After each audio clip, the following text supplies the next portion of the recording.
galera, sou Ivan Fialho, estudante de medicina na UFBA. E hoje a gente vai discutir as bases iônicas da automaticidade, potencial de ação cardíaco, tanto seu componente rápido quanto o lento. Bem, se você lembrar, potencial de ação rápido, resposta rápida, ele é encontrado nos átrios, nos miócitos ventriculares e nas fibras de His-Purkinje.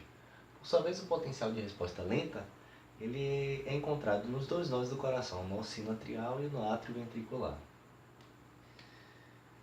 Para vocês relembrarem aqui, tem uma tabelinha contendo as concentrações dos íons mais importantes, né? O sódio extracelular, 145 milimolar, dentro da célula, 10 milimolar. Então tem muito mais sódio fora do que dentro, uma tendência de entrar, para equilibrar, né, a difusão. Já o potássio tem uma concentração intracelular de 135 milimolar contra 4 extracelular, uma tendência de sair. Bem, potencial de ação de resposta rápida, composto por 5 fases.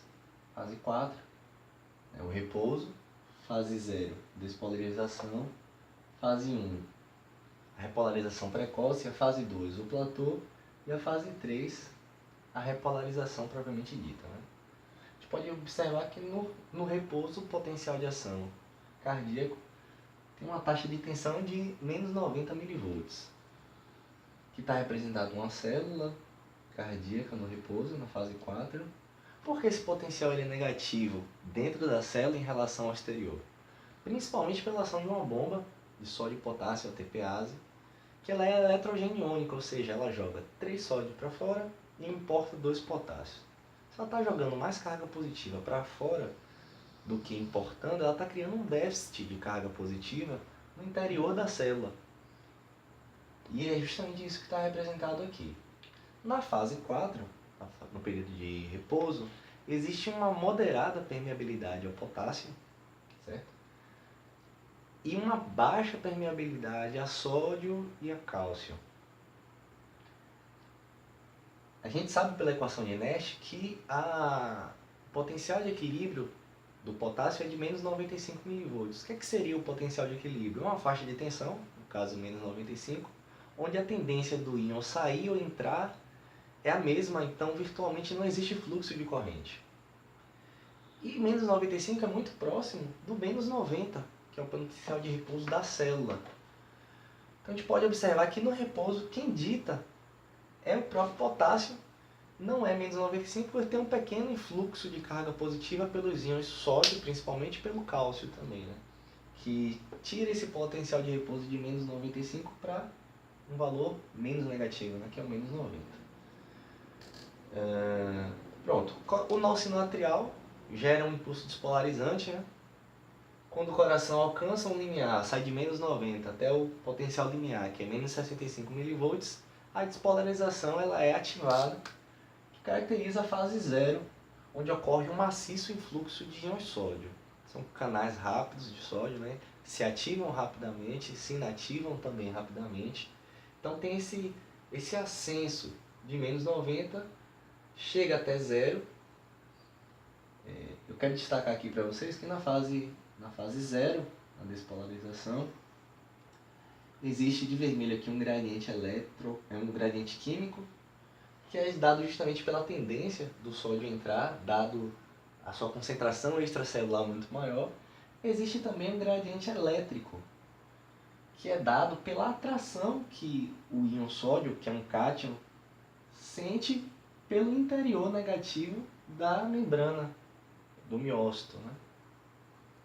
Quando esse potencial ao longo da despolarização vai se aproximando até chegar ao 0, pronto, se é 0 é porque o gradiente elétrico, tanto fora quanto dentro da célula, o potencial ele é igual, então não existe gradiente elétrico. Mas o sódio continua se movendo até mais 30 mV porque existe um gradiente químico bem favorável para a entrada desse íon, ok?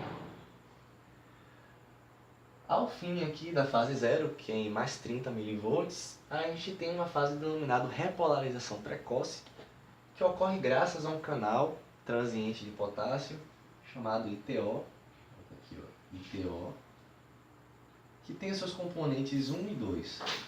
O componente 1 é dado pelo influxo de potássio, a célula está perdendo carga positiva, e o componente 2 pela entrada de cloreto, que também é um íon negativo. A célula está perdendo carga positiva, tá, gente? E TO, ele não se inativa aqui só nessa fase, certo? Ele perdura durante todo o platô, ele vai ser responsável pelo começo da repolarização. Bem, no platô, essa é essa fase aqui, onde o potencial tem esse relativo equilíbrio, essa estabilidade aqui nessa faixa de tensão, que é dada justamente pelo influxo de cálcio, pelos canais de cálcio tipo L. Vou colocar aqui, ó, IKL, são de ativação lenta, e pelo efluxo de potássio, IK, pelos seus componentes IKR, que são de ativação mais rápida, e IKS, slow, né, ativação mais lenta. Então, o platô, por que é importante? É justamente esse período que compreende um tempo de 0,1 a 0,2 segundos, que estende a ação, a duração do potencial de ação cardíaco, favorecendo essa contração que vai ser necessário para ejetar o sangue para o corpo e para o pulmão. Bem, no platô a condutância do potássio ela é bem baixa, mas à medida que o tempo avança, esses canais que começaram a se ativar aqui na fase 0, IK, inclusive ITO, que já se ativa aqui na fase 1, eles se tornam, assumem um estágio mais aberto, uma vez que eles se ativaram, e à medida que o tempo caminha, há uma sobreposição da corrente de saída para potássio em relação à entrada de sódio pelo canal de cálcio tipo L. Então existe uma tendência de trazer a célula do seu potencial mais positivo, que é o que está representado aqui, ó, saída do potássio, a entrada do cálcio, para valores mais negativos, de menos 90 mV. Ok? Quem é que vai fazer isso? A fase 3, que é a fase de repolarização. O início é dado pelos canais, são 3 correntes, basicamente, ITO, IK, pelos seus componentes IKS e IKR, e IK1. Só que IK1 não age no início da repolarização. IK1 vai agir do meio para o final, certo? Porque IK1 ele tem uma faixa de tensão ótima, onde ele funciona, que compreende menos 20 a menos 60 mV. Para valores positivos de tensão, que é o que caracteriza aqui o platô, IK1 está inativado. Então, na fase de repolarização, IK e ITO aqui no início, IK continua, e IK1 do meio para o final, trazendo a célula de novo para os valores de tensão que caracterizam o repouso. No repouso a gente vai ter um restabelecimento das correntes iônicas, certo? Todo esse sódio que entrou pelos canais rápidos na fase 0, durante a despolarização, vão ser retirados da célula pela bomba de sódio, potássio e ATPase. Então 3 sódios para fora, importa 2 potássios. O cálcio que entrou aqui durante o platô, ele vai ser tirado pela bomba de cálcio ATPase e também pelo trocador de sódio-cálcio, que vai jogar 3 sódios para dentro e 1 cálcio para fora. Okay? Então, basicamente, esse aí é o potencial de ação de resposta rápida, como foi falado, encontrado em átrio, miócitos ventriculares e fibra de His-Purkinje.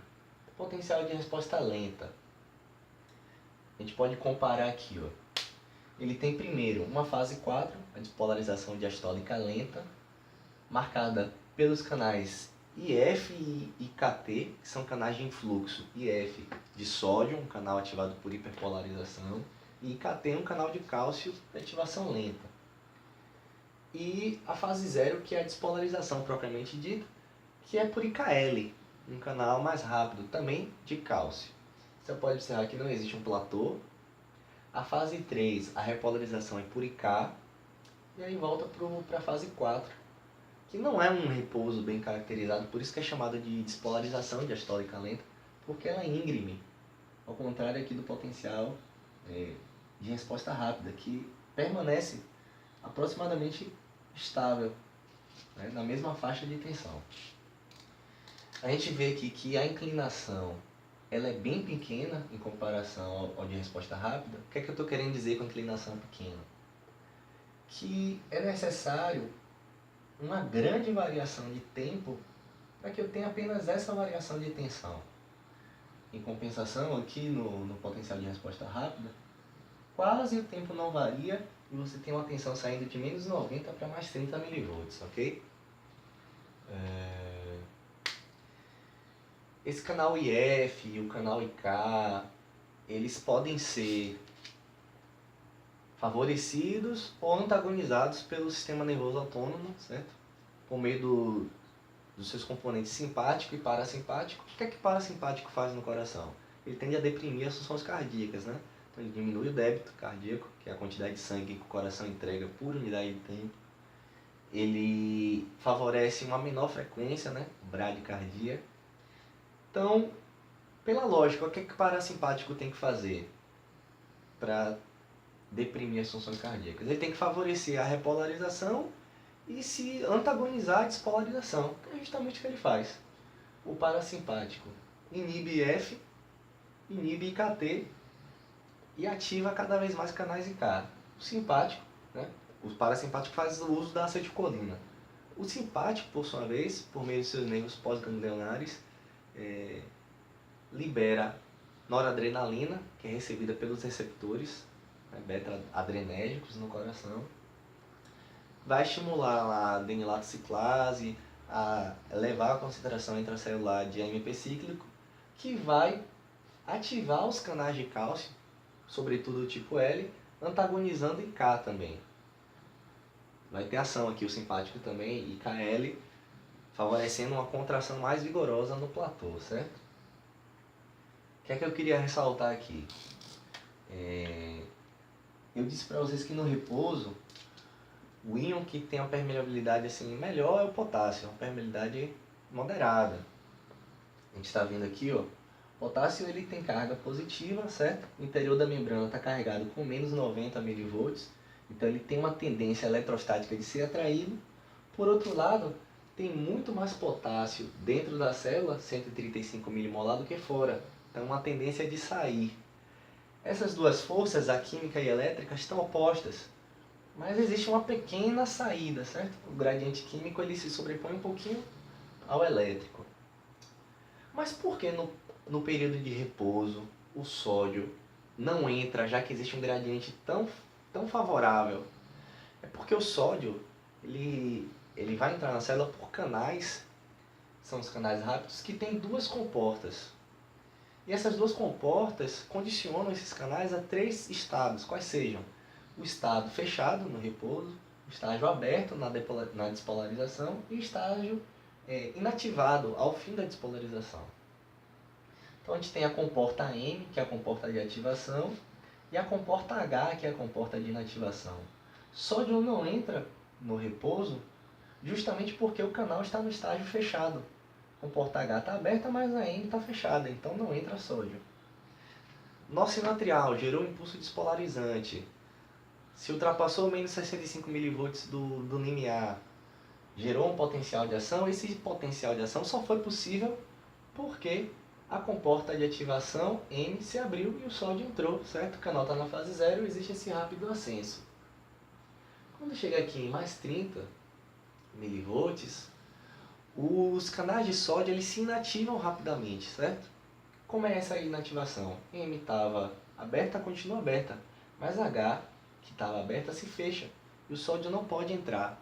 Não apenas não pode entrar, como durante esse período aqui que vai da fase 1 até um pouquinho depois do platô, que é caracterizado por período refratário efetivo ou período refratário absoluto, como a gente aprendeu lá em Simônio, independente do estímulo, não vai ser gerado potencial de ação, certo? Por que isso é interessante para o coração? O coração ele é uma bomba intermitente. Ora ele relaxa para acomodar sangue, ora ele contrai para ejetar esse sangue. Se o canal de sódio não se inativasse, já que ele tem uma ativação rápida e uma inativação rápida também, se ele não se inativasse, qualquer estímulo interno faria com que um novo potencial de ação cardíaca fosse gerado e o coração tenderia a se contrair. Se contraindo, cai numa situação de tetania, onde o coração tem uma contração bem vigorosa, ele não relaxa. Se ele não relaxa, ele não enche de sangue e isso não é interessante, porque o bombeamento cessa. Certo? O que a gente pode comparar aqui do potencial de resposta rápida para o de resposta lenta? Resposta rápida, uma inclinação maior, uma amplitude maior, certo? De menos 90 para mais 30. Você vê aqui que o de resposta lenta tem seu limiar em menos 60 mV e ele quase não ultrapassa o zero. Essa reta aqui, ó, representa o zero. Amplitude pequena, não tem platô, não tem repolarização precoce. O período de repouso não é bem definido. Bem, é isso aí, galera. Esse foi a introdução aqui do potencial de ação cardíaco, as bases iônicas, dado pela professora Josmar. É um assunto bem difícil, é importante que vocês aprendam. No vídeo vai estar o número do meu WhatsApp. Eu marco aula particular, também online ou presencial. E obrigado por ter assistido. Valeu.